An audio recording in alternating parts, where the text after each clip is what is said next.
Although this general tendency to help members of your own group more than members of other groups occurs cross-culturally, the effect is stronger in some societies than in others. In some cultures, such as in Japan and China, people are socialized to place a higher value on group achievement than on individual success. In these collectivist cultures, the interests of the individual are often subjugated to the needs of the group. In other cultures, such as in the United States, the emphasis is primarily on individual achievement. These are considered individualist cultures. The group membership helping effect is stronger in collectivist cultures. For instance, Michael Bond and Kwok Leung, 1988, found that Chinese and Japanese participants helped members of their own groups more than did participants from the United States. American participants helped people from other groups more than did the Chinese and Japanese participants. Even across Western societies, cultures may differ. For example, Feldman, 1968, examined the differential treatment of foreign and compatriot strangers by Parisians, Athenians, and Bostonians in 5 different social contexts. When differences occurred, the in-group members were treated better in Paris and Boston, but the out-group foreigners were treated better in Athens. In addition, within the United States, people with more collectivistic cultural orientation are less likely to help strangers, particularly when the helping involves greater planning. Although much of the earlier research on when people help considered helping as an interpersonal behavior, more recent studies demonstrate that helping can also be an intergroup act. Consequently, the relationship of others to a person's social group, e.g., race or ethnicity, even within the same culture, can also influence helping. We focus on race in the next section to illustrate the impact of a specific type of group membership, racial groups within the United States. Racial groups. The prediction concerning how racial characteristics, i.e., racial similarities and differences between the bystander and the person in need, would affect helping seems straightforward. From an intergroup perspective, whites and blacks in the United States would be likely to perceive themselves as members of different groups. From an interpersonal perspective, racial dissimilarity often leads to the assumption of belief dissimilarity. Therefore, bystanders would be expected to be less likely to help someone of a different race than someone of their own race. Also, in the United States, blacks have been the target of prejudice, and stigmatized persons are less likely to receive help than people who are not stigmatized, which would be expected to lead to lower cross-racial helping, particularly among whites. The relationship between helping and racial differences is not this simple, however. Recall that in the incident presented in the beginning of this chapter, it was 4 black people who heroically rescued the white victim, Reginald Denny. Research findings suggest that racial effects in helping are quite complicated. Some experimenters have found that participants help people who they believe belong to another racial group less often than they help people they believe belong to their own racial group. Other researchers have found no differences associated with the victim's race on the amount of help that white and black bystanders offer. Still, other investigators have found that whites are more likely to help blacks than whites. DeVideo and Gartner, 1981. What can account for these seemingly contradictory results? Aversive racism. When will whites discriminate against blacks in their helping behavior? Samuel Gardner and one of the authors of this book, DeVideo and Gartner, 2004, used research on helping and on race prejudice to develop a broad model of interracial behaviors. It uses the concept of aversive racism to understand whites' racial attitudes and behavior. Aversive racism represents a modern, subtle form of racial bias. According to this perspective, many whites who may truly believe that they are not prejudiced still harbor unconscious negative feelings towards blacks. As a consequence of possessing both conscious, non-prejudiced convictions and unconscious, negative feelings, aversive racists discriminate against blacks in some situations, but not in others. What kinds of situations are these? Gardner and DeVideo, 2004, proposed that in situations in which the social norms for appropriate behavior are clear and unambiguous, aversive racists will not discriminate against blacks. Wrongdoing would be obvious under these circumstances and would threaten their self-belief that they are not prejudiced. That is, there are significant costs associated with discriminating against a black person under these conditions. However, aversive racist negative feelings will be expressed and discrimination will occur when social norms are weak or ambiguous, or when a person can justify a negative response on the basis of some factor other than race, e.g., the person caused this problem by not working hard enough. For example, whites may express support for programs like affirmative action in principle, but they may seize on excuses, e.g., concerns about maintaining traditional standards, to oppose implementing these programs in practice. How important is aversive racism in helping situations? One study by Gartner and DeVideo, 1977, suggested that it is a critical determinant even when a black victim has suffered a life-threatening injury. White college students overheard a very serious accident involving the person who was attempting to send them messages from a nearby cubicle. The experimenters varied two important aspects of this situation.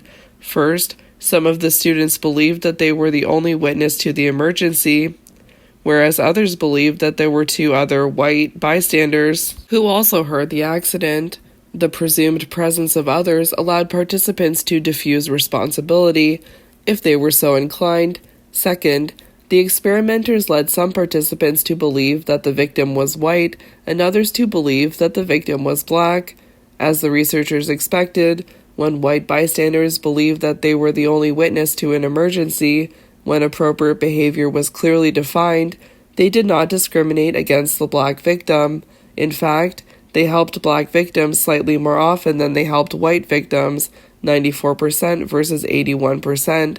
However, when they believed that there were other people present, and the bystanders had the opportunity to diffuse responsibility, participants helped black victims about half as often as they helped white victims, 38% versus 75%.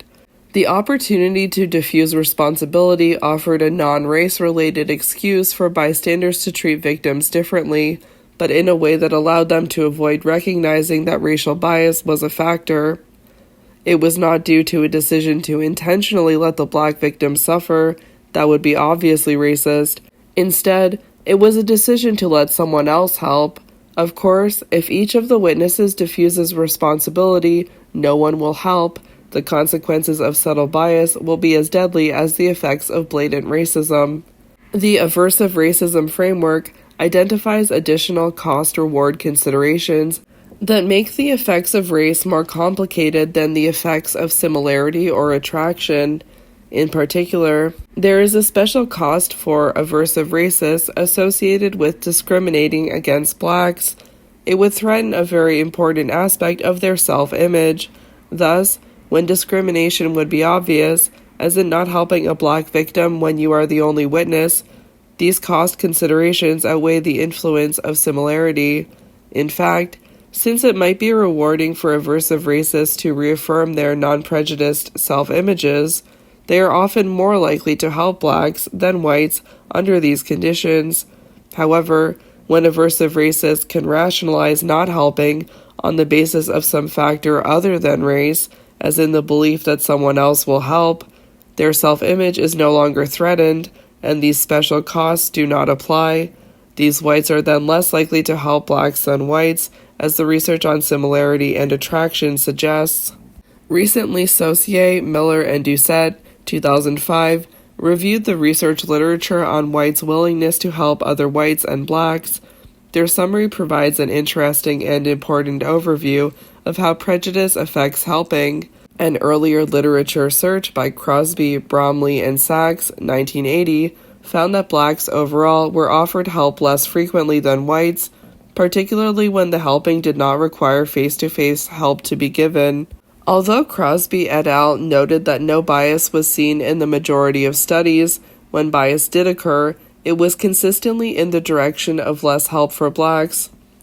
Saucier and his colleagues conducted a statistical analysis of the findings of more recent research from 1987 to 2000. This analytic technique is called a meta-analysis, and it enabled Saucier et al. To quantify the amount of discrimination or bias found under different conditions or situations. This provided an empirical test of how aversive racism affected interracial helping. Saucier et al. Rated the helping situation for each of the studies on a series of dimensions, e.g., ambiguity of the problem, time needed to help, potential harm to the helper, potential harm to the victim, cost or financial investment to help, difficulty and effort of helping, and physical distance between the participants and the person in need. They examined a total of 31 studies involving over 14,000 participants. The results were consistent with the earlier conclusions drawn by Crosby et al. 1980 about race and helping, and provided further evidence of the effects of aversive racism on helping decisions. Averaging across all of these studies, Saucier et al. Found that whites helped blacks and whites about the same amount. However, whites helped other whites more than they helped blacks in situations where helping would take a lot of time, where the helper perceived some risk for helping, where the help needed was difficult and required significant effort, and when the distance between the helper and the victim was great. Taken together, these results suggest that, as the aversive racism theory would predict, blacks were helped less than whites when the situation provided the whites with a way to rationalize and find excuses for not helping that apparently had nothing to do with race. Interestingly, Saucier et al. Also reported that the greater the emergency, the greater were the differences in help offered to blacks and whites. They explained this by suggesting that in situations requiring quick and immediate action, whites have a harder time suppressing or inhibiting discriminatory behaviors. This pattern is also completely consistent with the theory of aversive racism.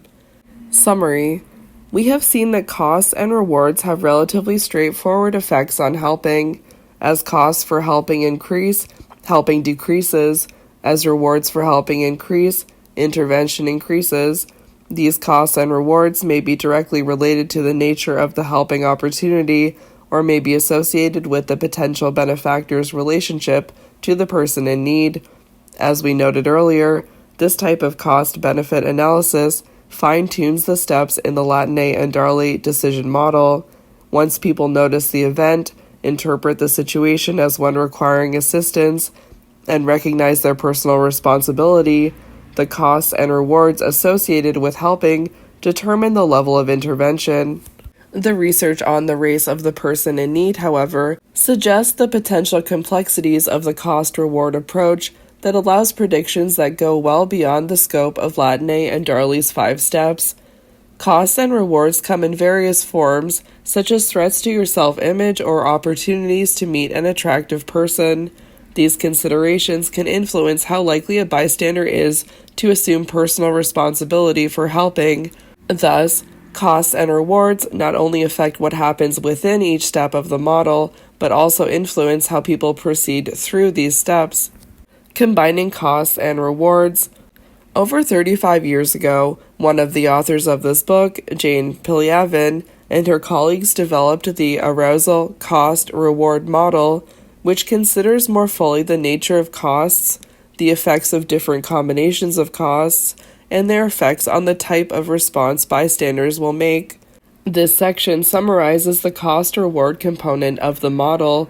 The arousal component is examined in the next chapter. Arousal cost-reward model. In the arousal cost-reward model, there are 2 basic categories of potential costs and rewards for a bystander. One category is personal costs for helping. These costs involve negative outcomes imposed on the helper for making a direct helping response. Injury, effort, and embarrassment are examples of such potential costs for helping, as we discussed in earlier sections of this chapter. The other category is costs for the victim not receiving help. It contains 2 subcategories. First, there are personal costs for not helping, which are direct negative outcomes to the bystander for failing to aid the victim. These include guilt, shame, and criticism. We alluded to these costs previously as well. Second, there are empathic costs for the victim receiving no help, which are based primarily on the bystander's awareness of the victim's continued distress. In particular, these empathic costs involve internalizing the victim's need and distress, as well as more sympathetic and concerned feelings for the victim. These empathic costs are higher when the other person is perceived as being in more immediate or greater need. Empathic costs are generally higher, and thus people are more helpful when people are in need for reasons beyond their control, e.g. because of physical disability. These costs for not helping are lower, and thus people tend to be less helpful when the person is seen as more responsible for his or her plight. The arousal cost-reward model makes predictions not only about whether a bystander will make a response, but also about what that response will be. The response is a function of both the costs for helping and the costs for the victim not receiving help. As can be seen in the upper left-hand cell of figure 3.4, when the costs for no help to the victim are high, e.g. the person is seriously injured, and when costs for direct help are low, e.g. helping is not dangerous, direct help, e.g. rushing to the aid of the victim, is most likely. However, direct helping becomes less likely as the costs for helping increase. The literature on the effects of costs on helping, which we covered earlier in this chapter, strongly supports this hypothesis. What happens when the helper's costs for helping and victim's costs for not receiving helping are both high? See the upper right-hand cell of figure 3.4. This is when the bystander is between the proverbial rock and hard place. The Kitty Genovese incident fits this description nicely. The bystander has a strong desire to do something. The cost to Kitty Genovese for not being helped is high, her death, but the high cost of direct intervention, i.e. the possibility of the bystander being killed, deters the bystander from becoming directly involved. The bystander, therefore, experiences a very strong conflict between the need to help and the fear, distaste, or in some cases, the physical impossibility of helping. The arousal cost-reward model's prediction is that bystanders can resolve this conflict either by offering indirect help, such as seeking an institutional helper, i.e. doctor, police officer, or by cognitively reinterpreting the situation.